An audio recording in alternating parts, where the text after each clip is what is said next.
पूर्वतन सरकार समय जितेबले गोविंद साहू जड़े 60 वर्षर व्यक्ति ममिता मेहर केस विषय ताकू जितेबले थाना रे आनिक अटक रखाई से समय से व्यक्तित्व 10 फुट्र बाउंड्री को डेगिकी पलई पारी केते पुलिस प्रशासन काम करुला पूर्व सरकार केते बोली सुरक्षा दौला एथिरु आपण माने निश्चित भाव में जानिथिबे।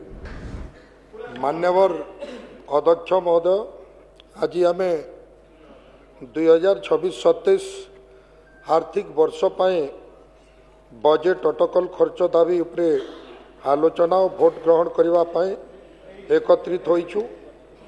विशेषकर नंबर 1, 1 और 2 स्वराष्ट्र विभाग संबंधी यही आलोचना आम राज्य देशर सुरक्षा शांति और सुस्थिर परिचालना पाई अत्यंत गुरुत्वपूर्ण। स्वराष्ट्र विभाग केवल एक प्रशासनिक विभाग नुहे, यह लोकंकर निरापत्ता और आत्मविश्वास भित्ति। आम समाज रे आईन श्रृंखला रक्षा, अपराध नियंत्रण, दुर्योग समय लोकं को सहायता एवं साधारण नागरिकों जीवन को सुरक्षित करने यही समस्त दायित्व यह विभाग उपरे निर्भर करे। मान्यवर बजेट अटकल खर्च दाबी नंबर 1 और 2 भितरे आमे पुलिस विभाग सुदृढ़ीकरण, आधुनिक प्रजुक्ति व्यवहार, साइबर अपराध नियंत्रण एवं ग्राम्य और शहर अंचल रे सुरक्षा वृद्धि पाई व्यवस्था देखिछु। यही खर्च केवल संख्या नुहे, यह लोकंक जीवन रो सुरक्षा पाई निवेश। आजिर सुजोग चैलेंज गुड़िक बहुत बढ़ी। पूर्व सरकार समय आमे देखिथिलु जड़े 60 वर्षर व्यक्ति 10 फुट बाउंड्री को डेगिकी टिटलागढ़ थानारू 5 प्लाटून फोर्स जगी थिले, बाउंड्री डेगिकी पलई थिले।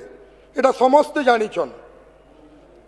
पूर्वतन सरकार समय जितेबले गोविंद साहू जड़े 60 वर्षर व्यक्ति ममिता मेहर केस विषय ताकू जितेबले थाना रे आनिक अटक रखाई से समय से व्यक्तित्व 10 फुट्र बाउंड्री को डेगिकी पलई पारी केते पुलिस प्रशासन काम करुला पूर्व सरकार केते बोली सुरक्षा दौला एथिरु आपण माने निश्चित भाव में जानिथिबे। कंटाबांजी थाना रे 2016 मसीहा गोटे घटना घटी जड़े व्यक्तित्व गुटे बुलेरो निजे ड्राइव करी गुटे खंडा धरिक आए। हाँ, कंटाबांजी थानार पाखापुखी जिते ऑफिसर थिले समस्त को खातिर नहीं करी से जड़े लोक जड़े आसामी को छड़ाई गाड़ी रे बसई भागी जाउतिले। सेटा थिला पूर्वतन सरकार रो आईन, सेटा थिला पूर्वतन सरकार रो आईन सुरक्षा। आज भारतीय जनता पार्टी रो सरकार, ये मोहन माझी रो सरकार, आज सुजोग चैलेंज गुड़िक बहुत बढ़ी। साइबर अपराध, आतंकवाद, संगठित अपराध इत्यादि नूतन समस्या आम सामने अच्छी। सेहीपरि स्वराष्ट्र विभाग आधुनिक जंत्रपाति प्रशिक्षण और डिजिटल परिकल्पना पर अधिक अर्थ व्यय करने आवश्यक। सभापति महोदय, आम या देखा पाऊँ जे पुलिस बदल कर्मचारी माने दिन राति निरंतर काम करुचंती। से मानक पय सुविधा आवश्यक चिकित्सा और मानसिक स्वस्थता निमंते व्यवस्था करने बजेट रे एक मुख्य अंश हेबा उचित। यह सहित दुर्योग परिचालना मध्य स्वराष्ट्र विभाग अंश एक अंश। बन्या, घूर्णिझड़, भूकंप इत्यादि समय तुरंत प्रतिक्रिया आमको शक्तिशाली व्यवस्था गढ़ा आवश्यक। यही बजेट द्वारा आम से ही क्षमता को आहुरी शक्तिशाली करिपरिबा। मान्यवर सदस्य महोदय, आईन श्रृंखला केवल सरकार दायित्व नुहे, यह समस्त एक सामूहिक दायित्व। लोक और पुलिस मध्य भरोसा बढ़िले मात्र समाज रे शांति और सुरक्षा रही पारिबो। एही पाई समुदाय पुलिसिंग जन सचेतनता कार्यक्रम प्रजा संपर्क बुद्धि पाए मध्य एही बजेट रे व्यवस्था रहिबार आवश्यक।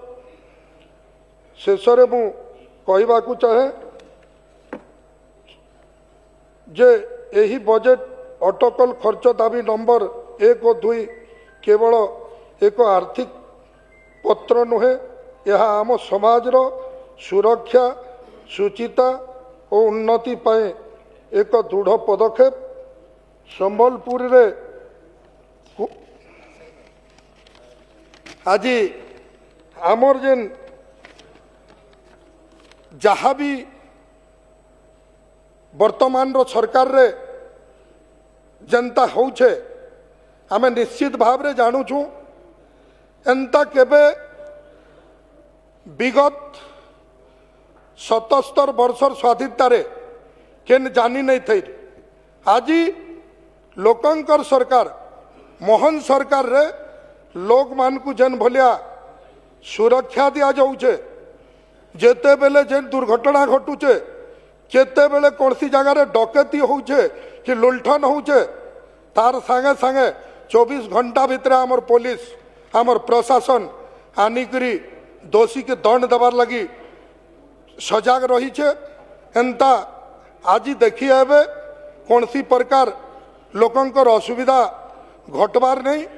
निश्चित भाव रे सदा सर्वदा पुलिस प्रशासन सबु बेले लागी करी लोकंकर सेवा करबारे प्रस्तुत अछन। और आमर आईन मंत्री मध्य सदा सर्वदा कौन सी व्यक्तित्व को किंबा कौन सी गैंग लीडर, कौन सी गुंडा गर्दी, कौन सी प्रकार माफिया ये भलिया जन्म हेबार लगी ये लोकंकर सरकार नहीं देबार। आज यही परि मोर सभार समस्त सदस्य को अनुरोध करुछे जे स्वराष्ट्र विभाग रो यही बजेट दाबी को समर्थन करवा के सबके मोर जुहार और धन्यवाद।